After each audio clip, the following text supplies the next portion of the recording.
Hi there and अस्सलाम वालेकुम। बहुत बहुत ईद मुबारक। हम और आप आज आपको लेकर आया है हमारे 1965 के शहदा में से एक शहीद के घर।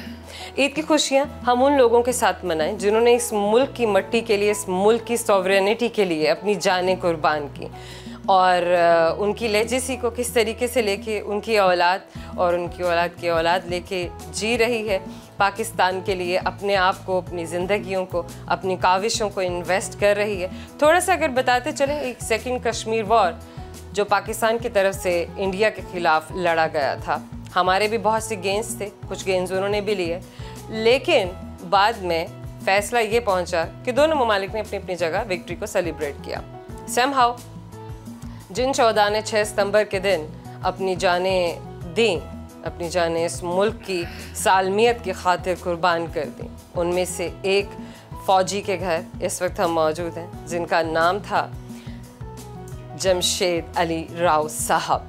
और छम जोड़ियाँ जो इलाका सियालकोट LOC को लगता है, सियालकोट LOC पे जो 11th कैवलरी थी, यानी कि 11वां रसाला उर्दू में बोला जाए तो, इस वक्त उनके फ़र्जंद हमारे साथ मौजूद हैं और उनके बेटे के बेटे भी हमारे साथ मौजूद हैं, उनकी अहलिया भी हमारे साथ मौजूद है, यानी कि उनकी फैमिली के साथ आज हमारा ईद का दिन, हमारी बातें और फिर वो सारी बातें, वो सब यादें जो हमें जमशेद साहब के बारे में बताएंगी, हमारी जनरेशन को बताएंगी, इस कौम को जिसने अपनी आँखों से अभी 2025 का एरियल कॉम्बैट देखा है। वो जो टैंकों की लड़ाई थी, वो कौन सी लड़ाई थी, जबकि टेक्नोलॉजी भी हमारे पास नहीं थी, जब हम इतने जिद्दत पसंद भी नहीं थे और डरते भी थे अपने दुश्मनों से। अस्सलाम वालेकुम। जी वालेकुम अस्सलाम बेटा। कैसे हैं आप अमीन साहब? जी बिल्कुल ठीक हूँ, अल्लाह के फजल व करम। मुबारक। खैर मुबारक जी। बताइए कुछ ईद के बारे में कि कैसे गुजरा वक्त, कैसे गुजरा ज़माना, कैसे दिन गुजरता है। जी बेटा, ये ऐसी सूरत हाल है कि जिस वक़्त वालिद साहब शहीद हुए तो मैं क्लास 2 का स्टूडेंट था। उस वक्त से लेके अब तक मेरी उम्र 69 ईयर्स हो गई है।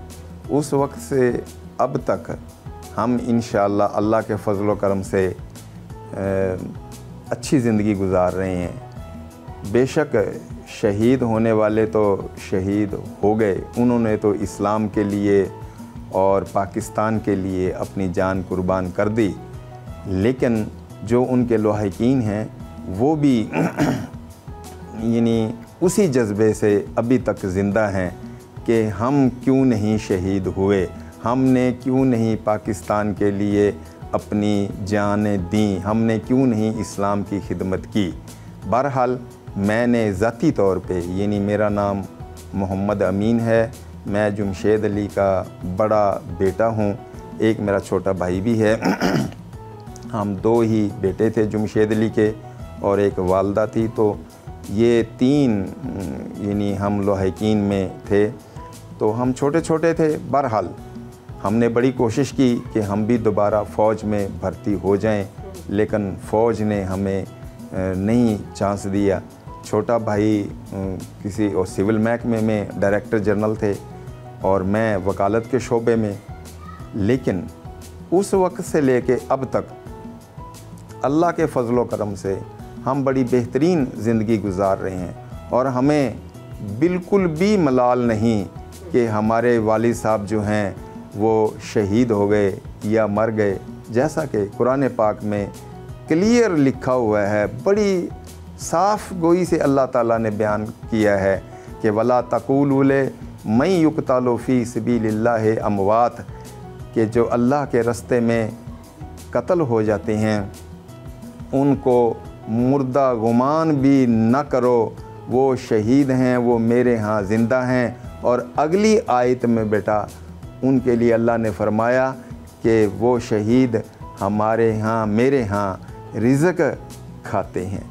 लिहाजा उनके मुतल्लक़ तो ये गुमान करना कि जी वो दुनिया से चले गए, तो ये बड़ी एक अजीब सी बात है। लेकिन जो उनके लवाहिकीन हैं, नो डाउट कि वो सफ़र करते हैं जी। उनको परेशानी। और आपकी उम्र उस वक्त कितनी? जी मैं 4-5 साल 6 साल का था जी। 6 साल का। आपको छोटे भाई छोटा भाई जो था वो उस वक्त तकरीबन 6 माह का था। अच्छा, जब घर में ये न्यूज़ आई है कैसे, किसने बताया आपको, कैसे पता चला? क्योंकि बिल्कुल 6 साल के बच्चे की उम्र, 4 साल के बच्चे की उम्र, वो एहसास नहीं होते कि वालिदैन का बिछड़ना क्या होता है, वो तकलीफ़ क्या होती है या उसके कंसिक्वेंसेस क्या होते हैं। जी मैडम, ये एक ऐसी सूरत हाल थी कि उस वक़्त ना तो मीडिया था, ना कोई टेलीफोन सिस्टम थे, ना कोई मोबाइल सिस्टम था। उस वक़्त तो ख़त के ज़रिए ही पता चलता था।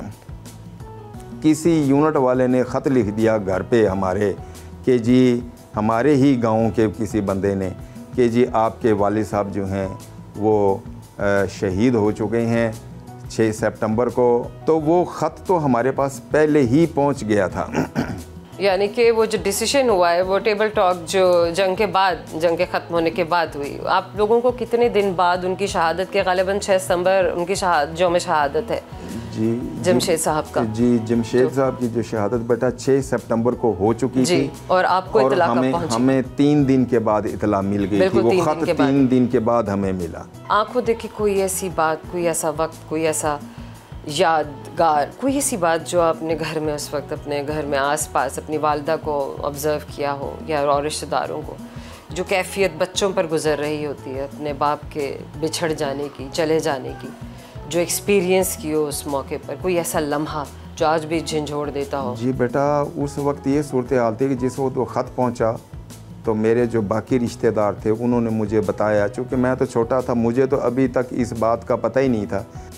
बहरहाल जब वो ख़त पहुंचा तो जब घर में एक मातम की सूरत हाल शुरू हुई तो फिर मुझे पता चला कि मेरे वालिद साहब जो हैं वो शहीद हो गए हैं।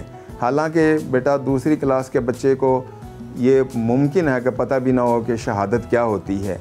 उस वक्त तो सिर्फ ये ही बताया गया था कि आपके वालिद साहब जो हैं वो इस दुनिया से चले गए। बाद में पता चला कि वो शहीद हो गए हैं। यानी ये मेरी एक ज़ाती तौर पे कैफियत थी 6 साल के बच्चे। बड़े होते गए, जब दुनिया को देखते गए, समझ बूझ आती गई, तो तब एहसासात क्या थे कि जो लॉस हुआ है वो लॉस कैसा लॉस था? क्योंकि ठीक है कि उस वक्त तो आप ना समझते, लेकिन जो ही आप बालिग होते गए, बड़े होते गए, तो तब वालिद की कमी को कितना महसूस किया? मैडम, ये एक बड़ी अजीब सूरत हाल होती है हर यतीम के साथ ही, हर बच्चे के साथ ही, हर फैमिली के साथ ही, कि जैसे जैसे वो बड़ा होता है उसकी रिक्वायरमेंट ज़्यादा होती हैं।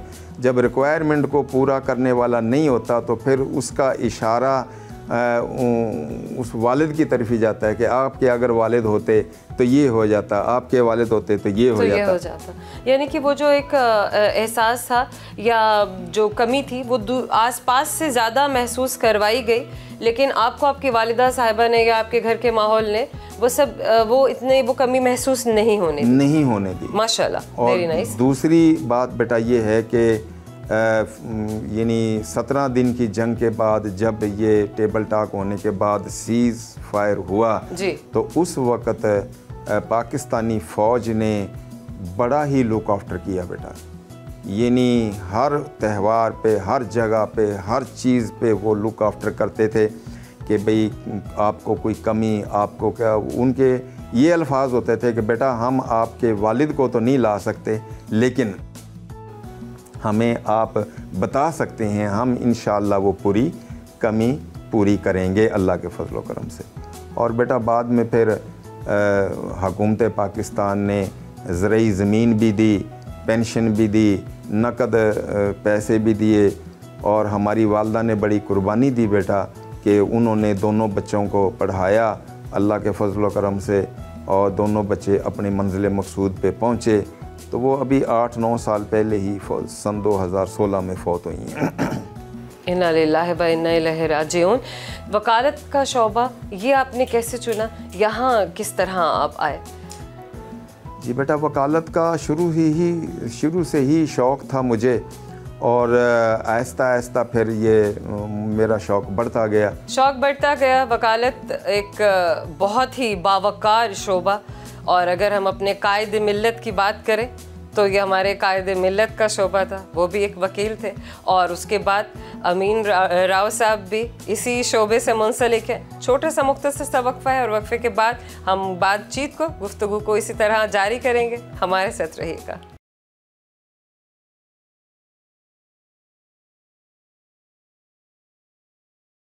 Welcome back. हम और आप इस वक्त मौजूद हैं जमशेद अली राव साहब के घर में।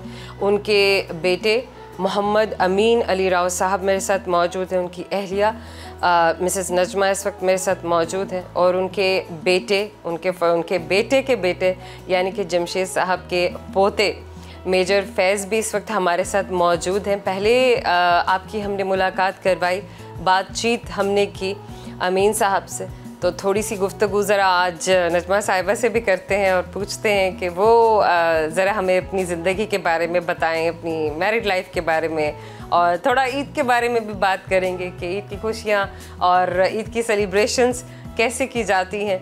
अस्सलाम वालेकुम। वालेकुम अस्सलाम। कैसी हैं? अल्लाह का शुक्र। माइक आपके पास, और बस आप इस पर बोलेंगे तो हमें आवाज़ आएगी आपकी।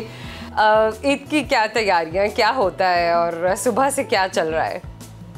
सुबह से कलेजी वगैरह बनाते हैं हम पहले, और फिर रात को पुलाव वगैरह और शाम वगैरह होते हैं। तो कुकिंग आप हमेशा खुद करती हैं? करते हैं हम। Very nice. अच्छा, आपने हमेशा घर को संभाला, घर गृहस्थी देखी, या कोई और काम भी किया? नहीं, मैंने घर संभाला। तो आप समझती हैं कि मतलब अपने घर को संभालना और फिर बच्चों की तरबियत, बच्चों को इस मकाम तक पहुंचाना, वो ख्वाब पूरा करना जो अमीन साहब अपने लिए नहीं कर सके, तो उन्होंने अपनी औलाद के रूप में वो ख्वाब पूरा होते हुए देखा। हाँ, तो ये इन काविशों के बगैर मुमकिन नहीं था। जी। बेशक। आपका ताल्लुक कहाँ से है? मेरा भी उकाड़ा से ही है। आप उकाड़ा से हैं? हाँ जी। अच्छा, उकाड़ा और लाहौर की क्या क्या मुख्तलिफ बातें हैं? क्या ऐसा है जो आपको अभी भी उकाड़ा की याद तो आती होगी? हाँ, बहुत आती है। जाहिर है। तो ईदें यहाँ मनाई जाती है या उकाड़ा जाकर? नहीं, लाहौर में मनाते हैं हमेशा। हाँ जी, अपने घर मनाते हैं। मेजर साहब, आपसे बात करते हैं, कैसे हैं आप? हाँ, अल्हम्दुलिल्लाह जी, आप ठीक ठाक हैं, खैरियत से हैं? अल्हम्दुलिल्लाह, अल्हम्दुलिल्लाह। So very proud of you, माशाल्लाह, कि आप ना सिर्फ ये कि अपने वालिद साहब के लिए फ़ख्र का बाइस बने, बल्कि उनका वो एक लेफ़्ट ओवर एक सपना या ख्वाब उनका जो उन्होंने हमेशा देखा, अपनी ख्वाहिश जो उनके दिल में कहीं ना कहीं तिनपती रही, आपने उसको पूरा किया। ये अचीवमेंट, जी बिल्कुल, इसकी खुशी और इसका जो जॉय है, जो जिस तरह से आपने चेरिश किया है, उसके बारे में बताइए। जी, इट वाज रियली एक बहुत बड़ा, ये जिसको कहते हैं कि मेरे लिए एक अचीवमेंट थी, एक ऑनर है, एक प्राउड है, मोमेंट ऑफ प्राउड तो था ही, उसके साथ साथ एक जो सेंस ऑफ प्राइड मैं फील करता हूँ बीइंग एन आर्मी ऑफिसर, और फिर being in the same unit और रेजिमेंट में जो मैं अभी सर्व कर रहा हूँ। तो एक लेगेसी है जो कैरी कर रहे हैं, और अल्हम्दुलिल्लाह आगे कैरी करेंगे इंशाल्लाह। यही एक मोटिवेशन है जो कि ज़िंदा रख रही है और रखती रहेगी इंशाल्लाह। अच्छा, आर्मी को ही ज्वाइन करना आपका ख्वाब था, या आपने सोच के रखा था कि भले एयरफोर्स हो जाए या नेवल हो जाए, बट मुझे जाना ही जाना है फोर्सेस में? बेसिकली एक जो मोटिवेशन है वो है कि टू सर्व योर कंट्री, और उस कंट्री को सर्व करने के लिए ये मैटर नहीं करता कि आप किस प्रोफेशन से हैं, मैटर करता है कि आपकी चॉइस क्या है, आपकी लाइकिंग किस तरफ है, आपका क्वेश्चनिंग किस तरफ से आ रही है। बिल्कुल। तो आप उस तरीके से रहते हैं। तो इट वाज कि I tried my level best कि मैं यही प्रोफेशन ज्वाइन करूं, क्योंकि ज़्यादा हमारा यही रहा है कि हम फ्रंट लाइन सोल्जर्स बन के सर्व करें। तो इंशाल्लाह। अच्छा, 2025 का कॉम्बैट आपके सामने, तो कुछ जाहिर है आपने तो अपनी आंखों देखी वॉर, यही जंग है जो देखी है, एक्सपीरियंस की है, इसके बारे में क्या कहेंगे? अल्हम्दुलिल्लाह आर्म फोर्सेस हमारी इस कैपेबल हैं कि they can easily give a befitting reply to any country, और अल्हम्दुलिल्लाह सुम अल्हम्दुलिल्लाह हमने उस तरीके से कैरी आउट किया अपने आप को और एग्जीक्यूट किया अपने प्लान्स को, और उसका रिजल्ट आप लोगों के सामने। बिल्कुल ऐसा। अच्छा, हमने एयरफोर्स का तो यहाँ पर एक ज़बरदस्त किस्म का जो है एक मुजाहरा हमने देखा, डिफेंस मैकेनिज़्म उनका जो उन्होंने पूरी दुनिया में हमने इंटरनेशनली मनवाया है, हमारी फोर्सेस ने मनवाया है। सो हमारी आर्मी भी जो हमारे ग्राउंड पे जाके लड़ेगी, टैंक्स में लड़ेगी, आर्म्ड फोर्सेस जो होंगे हमारे, तो उनकी भी क्या वो इतने हाईटेक हो चुके हुए हैं और इतने ही इलेक्ट्रॉनिक वॉरफेयर में अपने आप को डिफेंड कर सकते हैं, अपने मुल्क को डिफेंड कर सकते हैं। जी जी बिल्कुल, हम अल्हम्दुलिल्लाह 100% कैपेबल हैं और सारी तमाम टेक्नोलॉजीज़ जो लेटेस्ट टेक्नोलॉजीज़ हैं हम उनको मीट करते हैं। और क्योंकि आजकल का जो दौर है वो it is moving towards aerial warfare more than the ground warfare, but still आपने जो ग्राउंड होल्ड करना है वो आपने होल्ड ही ग्राउंड फोर्सेस से करना होता है। और उसके लिए आपकी जो सर्विसेज हैं वो आर्मर्ड कोर की तो बहुत ज़्यादा रिक्वायर्ड होती हैं, क्योंकि जो थंडर है वो ग्राउंड पे जो सुनाई देता है वो आर्मर्ड कोर का ही सुनाई देता है। तो इस लिहाज से वी आर वेरी कैपेबल और हम प्रिपेयर्ड हैं और 100% हम उस लिहाज से अपने आप को हमने लेटेस्ट टेक्नोलॉजी के साथ हमने अपने आप को इक्विप किया हुआ है। माशाल्लाह, वेरी नाइस। अगेन के मशीनरी मैटर करती है, जदीद होना या उस मशीनरी को कॉम्प्रिहेंड करने वाला मैटर करता है कि उसका ट्रेनिंग कैसा है? ट्रेनिंग तो बहुत ज़्यादा मैटर करती है। वही बात है कि आप किसी को एक न्यू टेक्नोलॉजी दे दें और अगर उसको ऑपरेट करनी नहीं आती तो उसके साथ वो मैस करेगा कहीं ना कहीं। और अगर आप एक अच्छे फायरर हैं और अगर आपके पास अगर एक लो कैलिबर गन भी है तो आप उससे अगर निशाना लगाना अच्छा जानते हैं तो आप डैमेज कर सकते हैं, चाहे उस तरीके का डैमेज ना कर सकें बट इतना डैमेज कर सकते हैं कि अगले को एक रिप्लाई चला जाए। तो training matters a lot. Very nice.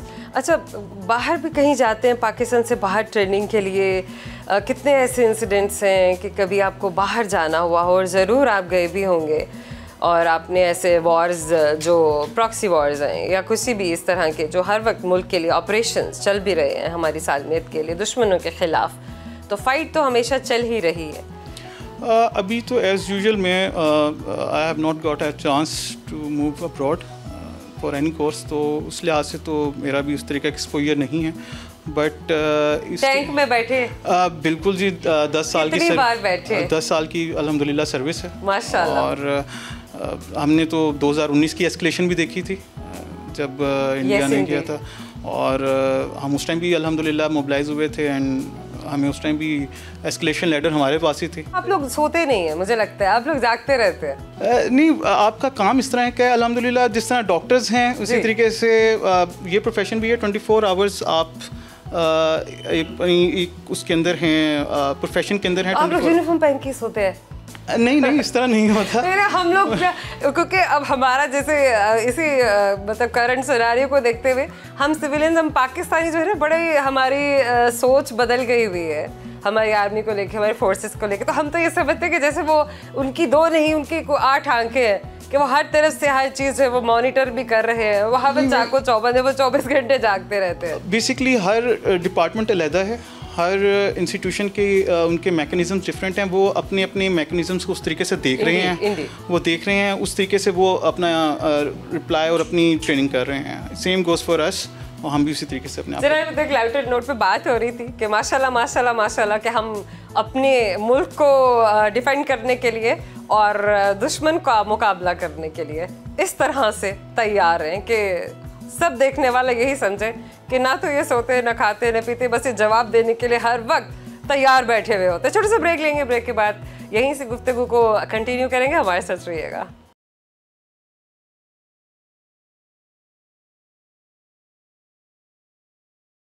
Welcome back, हम और आप, और इस वक्त हम जमशेद अली राव साहब जो कि 1965 की जंग के शहीद हैं, उनके बेटे के घर मौजूद हैं, बल्कि उनके घर में मौजूद हैं यूँ कहना चाहिए। गुफ्तगू हो रही है उनसे, उनके साहबजादे से और उनके अहलिया से हम बातचीत कर रहे हैं। अमीन साहब, एक बार फिर आपकी तरफ अपनी औलाद के बारे में बताइए। आपकी बेटियाँ माशाल्लाह पढ़ चुकी हैं, पढ़ रही हैं, क्या हो रहा है? जी बेटा, मेरी 4 बेटियाँ हैं और 1 बेटा है। 3 बेटियाँ पढ़ चुकी हैं, वो उनकी शादियां भी हो चुकी हैं तीनों की। वो डॉक्टर हैं, अपने अपने शोबे में अपनी अपनी जगह पे वो बिल्कुल अपने सर्व कर रही हैं। 1 बेटी जो है वो आईटी में है, वो चल रही है। एक बेटा है मेरा जो फ़ौज में इस वक्त मेजर है, जो आपके सामने बैठा हुआ है। तो ये मेरी फैमिली है। मेरी शुरू से ही ये एक ख्वाहिश रही है कि कम से कम मैं अपनी बेटियों को और बेटे को इस स्टेज पे ले आऊँ कि वो किसी के मरहून मिन्नत ना रहें। तो अल्हम्दुलिल्लाह अल्लाह ने मेरी वो दुआएं कबूल की और अल्लाह ने बेटियों को और बेटे को अपनी जगह पे पहुंचाया और वो इंशाअल्लाह बड़े अच्छे तरीके से अपना अपना काम कर रहे हैं। बड़ी ताबेदार औलाद है। ऐसी औलाद अल्लाह ताला हर बंदे को अता फरमाए, मेरी ये दुआ होती है। माशाल्लाह माशाल्लाह माशाल्लाह। और आपकी बेटियों में से किसी ने आर्मी में जाने की ख्वाहिश जाहिर की या कोशिश की? जी बेटा नहीं, उन्होंने आर्मी में जाने की ख्वाहिश नहीं की।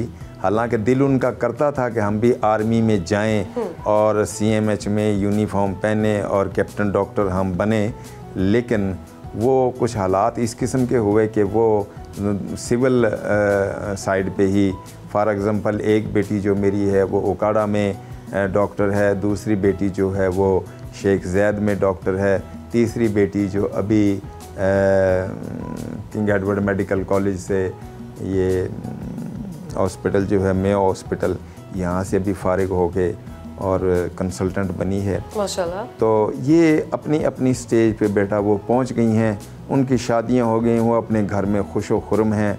ये बेटा है, इस बेटे की जो बीवी है यानी जो मेरी बहू बेटी है वो भी डॉक्टर है और अल्लाह के फजल करम से उसका बहरहाल दिल करता है कि मैं फ़ौज में जाऊं और फ़ौज में यूनिफॉर्म पहनूं। तो बहरहाल अभी वो हाउस जॉब करके फ़ारिग हुई है, तो इंशाअल्लाह हो सकता है वो भी फ़ौज में चली गई। बहरहाल हमारा फैमिली का एक ये पूरा ख्वाब था कि हम फ़ौज में ही जाएं और मुल्क की खिदमत करें। बेटा एक सिंपल सी बात है कि फ़ौज अगर नहीं है जी। ये लोगों के, ये अवाम के ज़हनों में बात होनी चाहिए, उनके यहाँ अवेयरनेस होनी चाहिए।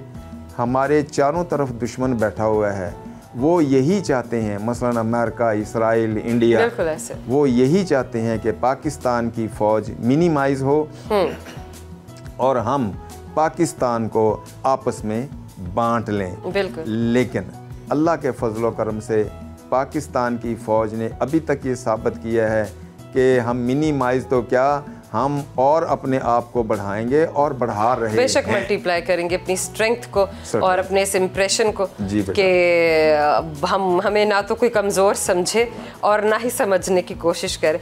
समहाउ कुछ बात करेंगे आपके वालिद साहब के हवाले से। आपने कभी वो जगह LOC का वो एरिया जहाँ आपके वालिद साहब की शहादत हुई विज़िट किया हो, आप गए हो, अपनी आंखों से देखा हो? जी बेटा, वो मैंने अपनी आंखों से देखा, विज़िट किया सारा इलाका। बहरहाल वो चूँकि एक LOC का इलाका है, उस वक्त कुछ और हालात थे उस इलाके के। हाँ बिल्कुल ऐसा। अब कुछ और हालात हैं। फॉर एग्ज़ाम्पल ये लाहौर के साथ ये इलाका लगता है वाघा बॉर्डर का, उस वक्त तक तो ये बिल्कुल जंगल था, BRP की नहर थी और बड़ा जंगल था।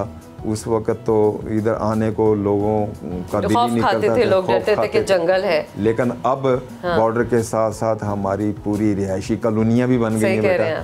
तो इसी तरह है, उस वक्त तो बेटा वो जंगल था और उसमें ज़ाहिर खौफ भी आता था। बेशक ऐसा है, बेशक ऐसा है। अच्छा, कभी आपने ये सोचा अगर आप एक वकील ना होते तो क्या होते?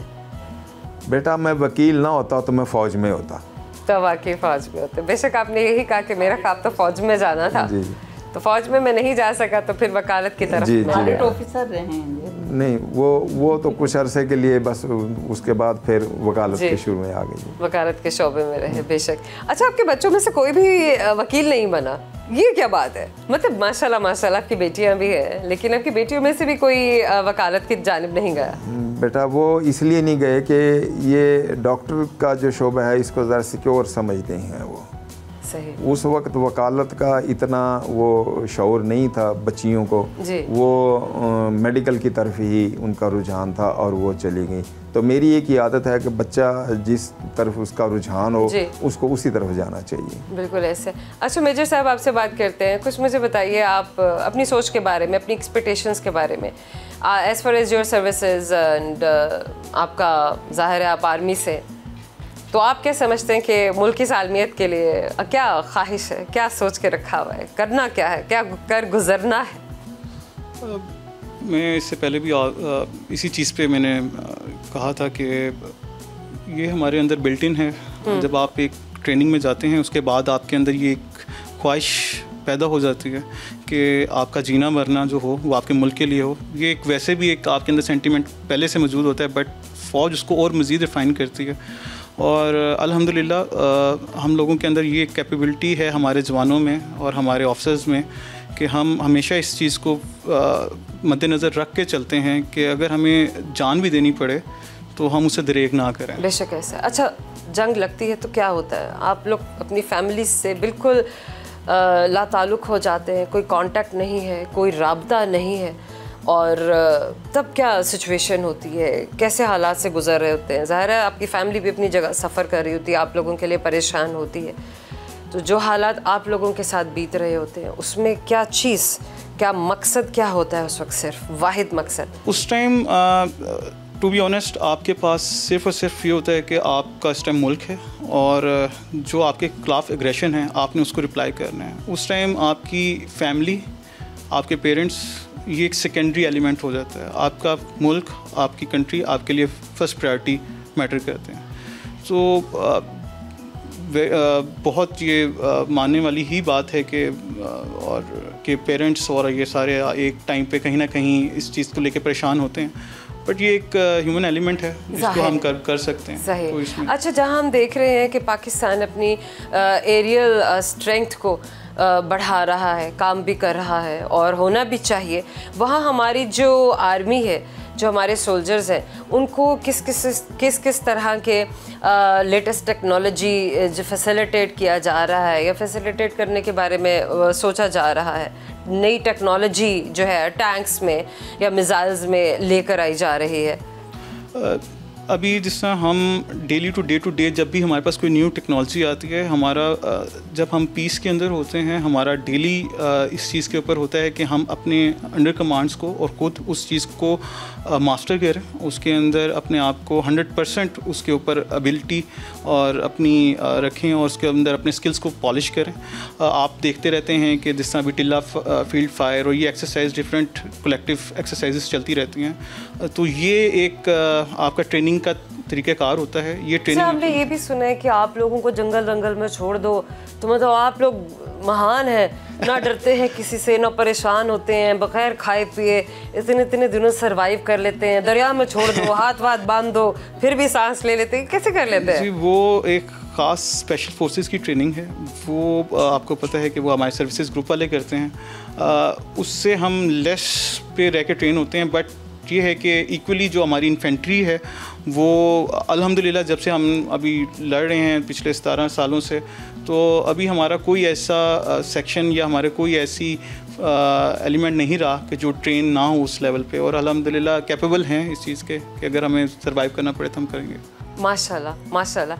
ये खूबसूरत सी आज की जो मुलाकात है हमारे दोस्तों ने आज हमारे एक 1965 के शहीद के साथ की, उनके अहले खाना के साथ की। Thank you so very much Amin sahab. कोई ऐसा मैसेज जो आप इस वक्त हमारे देखने वालों को, अहलियाने लाहौर को थ्रू कैमरा देना चाहते हो, बताना चाहते हो? जी, मेरी तरफ से बस एक ही अर्ज़ है कि खिदमत कीजिए पाकिस्तान की, इस्लाम की, और अपने आप को इतना अवेयर कीजिए कि दुश्मन आपको देख के लर्ज़े और आपसे, यानी पंजाबी में कहते हैं कन्नी कतराए, कि ये एक ऐसा मुल्क है, इसकी एक ऐसी कौम है कि ये मरने से नहीं डरती।